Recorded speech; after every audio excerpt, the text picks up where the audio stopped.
Thank you for joining us. Today, we are joined by 21-year-old personal trainer Muhammad Ikram.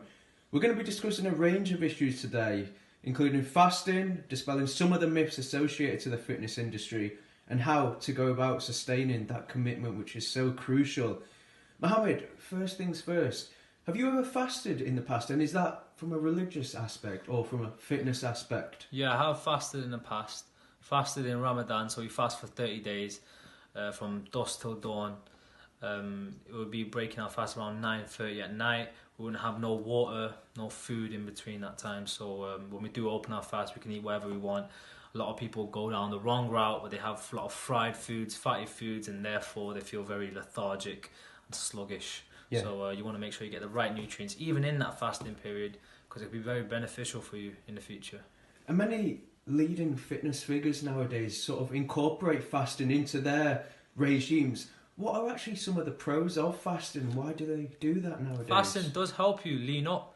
Don't get me wrong, it all depends on the individual. If someone has really bad eating habits and they consistently crave sugar, go and start fasting, because fasting will really help you control your habits and condition you, so you know exactly in that time period when you're allowed to eat, you can discipline yourself and you can have the right foods in that time period, and then for the rest of the day you're not going to be having anything other than water and maybe coffee or something like that. Yeah, and I mean, in the current day and age that we live in, there's so much information going around, whether that be on social media, anywhere on the internet. Do you personally understand how difficult it can be for people to actually stick to their exercise and diet regimes? And how do we go about dispelling some of those myths? People are afraid of messing up so much that they don't want to mess up, and they just say to themselves, I have to get it perfect the first time.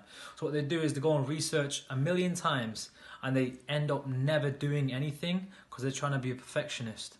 Stop trying to be a perfectionist and just get the ball rolling, pull the trigger, go in, follow whichever diet you want, whichever routine you want, and just do something. At least you're going in one direction rather than trying to be a perfectionist, because remember, perfection equals paralysis. So if you're always trying to be a perfectionist, you're not going to get anywhere. Get the ball rolling. Doesn't matter if you mess up. Good thing if you mess up now, you'll learn from your mistakes. Yeah.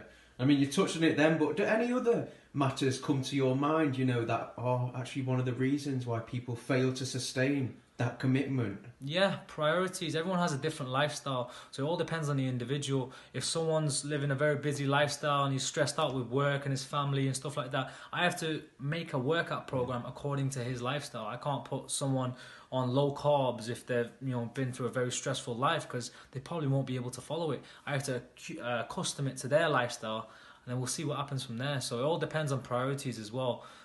If you leave gym as the last part of your day, you're not going to get results. Whereas you see the guys who have the best bodies, they're the guys who prioritize fitness first above everything else. Their food, their training is always first, and that's why they're getting results. Whereas the people who want to look like these guys, they never prioritize it, and that's why they don't get results. So prioritize, channel all your energy, all your emotion into this.